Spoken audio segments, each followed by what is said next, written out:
Okay guys, welcome back. Now if that didn't make your blood boil, then I'm not sure what would. It's a perfect plugin for first time starters, especially if you're looking to build a new website and you're looking for content. This way you can search for content that's relative to what you're doing and then simply edit it and publish it. What you was shown was how to create a new post. You were then shown as simple as putting in your title and your description, and obviously there's an option of saving it, previewing it, or publishing it. You then saw the published post live. I then introduced you to WordPress Simplicity, which is a system where it can find content for you in relation to what your website is about. You can look for articles, videos, images, news, Amazon, ClickBank, and eBay, and this will obviously speed up things very quickly and will help you a tremendous amount when you're trying to build your first website. As you can see, it pulls the article into the system. You basically insert the article and you publish it, and then you can see it is published live as an example. Now it's time to look at the surrounding area of your free website, which they call widgets. It's widget time. Learn how to use widgets. Okay, as per usual, I refer back to this WordPress Central Station as my reference guide, and it's 47 bucks. As I keep saying, it's 79 videos. I'm not going to do the 79 videos, but it will teach you exactly what you want to know and more to do your website free. In this case, the video that I'm going to be covering at this point is how to use WordPress widgets in the sidebar. Okay, welcome to the dashboard. Now, before we go into widgets, I want to just make it clear that your widget options are all dependent on the theme that you choose. If you choose a theme with simple widget options, with no widget options, you will be restricted. If you choose a very high technical theme with lots of widget options, it could be very confusing. So just take note of that when you are choosing your theme, and you ensure that they have theme options or they have widget options. That way, you'll have more option around your website. And in this case, just a quick run through. If I went to the appearance options here, and as this is obviously a simple example that I've chosen. In this case, you have an option for a widget area or side menu on the right, one on the left, one on the left and right, and no widget areas, just one column as standard.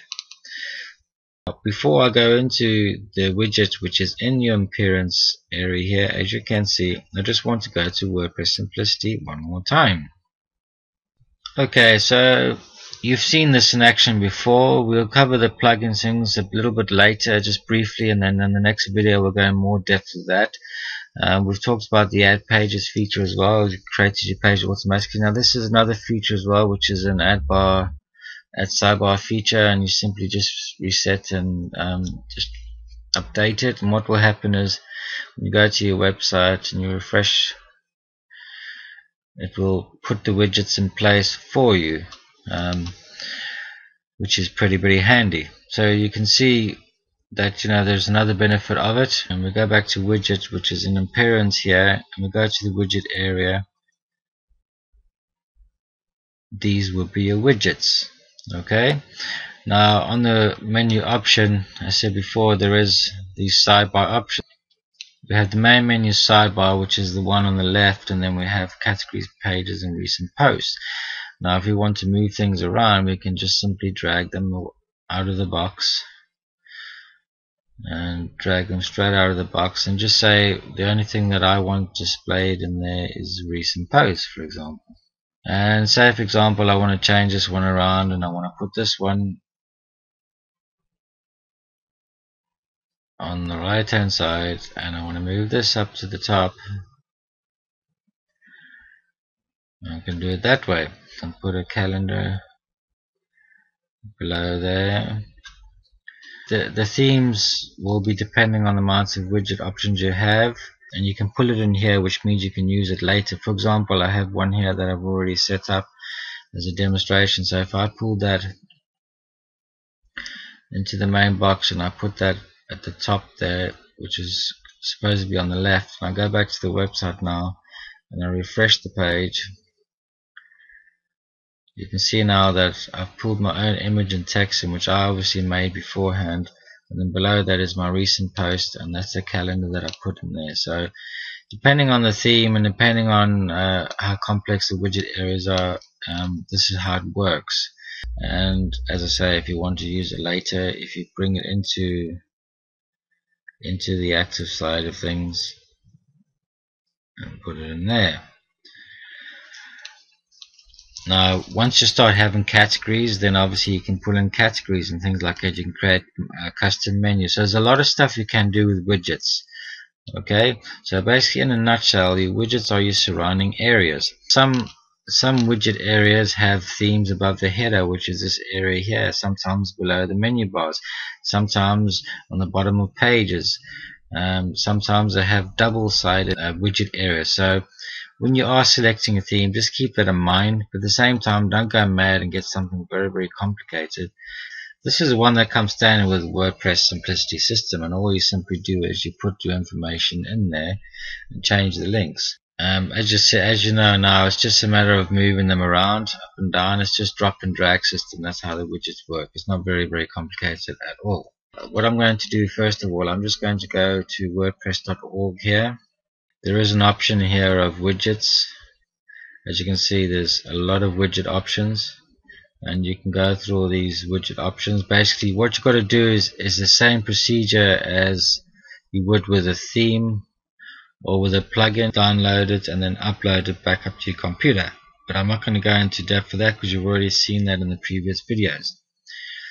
So I'm just going to go back to the dashboard here, and I'm just going to run through WordPress Simplicity System very, very quickly, because I just want to give an example of a widget plugin. Okay, so we just go here into the plugin side of things here, and if we look for something that is a widget, because we will go into more depth in the next video on this, Twitter Widget Pro. Okay, so that's a widget option there. So what we'll do is we'll try and install that. So we'll select that option there and we just simply install that. Okay, so that's a widget. Okay, I'll just refresh the dashboard here, and as I say, most of the plugins are in the widget area. Now if you go down here, you see now there's a Twitter widget that's been created, and this is basically how to set it up.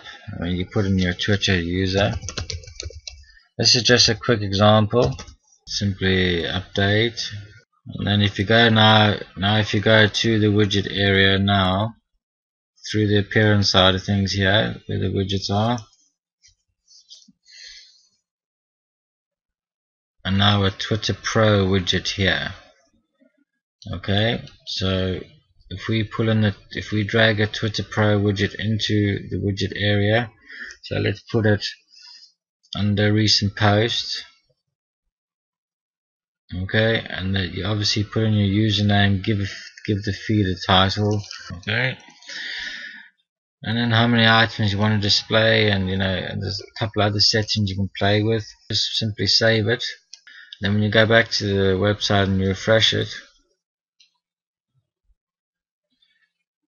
now you can see now that Twitter has now brought in information.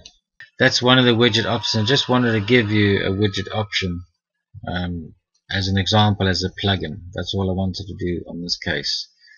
So now you know how the widget bars areas work and what they are in relation to your website, and you also know that there are widgets in relation to plugins. So we'll leave the video at that one, and in the next video we're going to go into more depth about plugins. See you in the next video.